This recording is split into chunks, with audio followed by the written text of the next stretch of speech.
Kanisa linasajiliwa mbinguni, lakini dini inasajiliwa serikalini.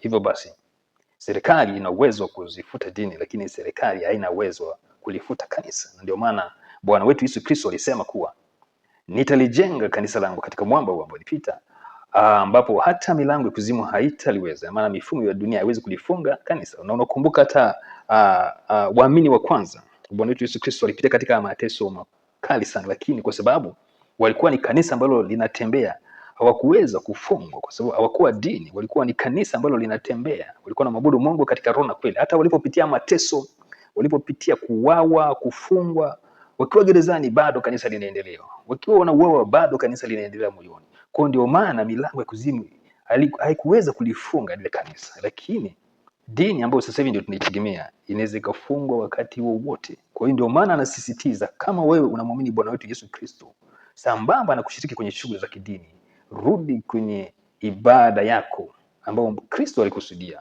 Wewe ni kanisa, wewe ni mahali pa ibada, wewe ni hekalu la Roho Mtakatifu. Rudi, fanye ibada ndani ya moyo wako masaa 24 siku zote za kuishi hapa duniani, na hakuna mlango wa kuzimu ambao unaweza kulifunga kanisa ambalo ni wewe.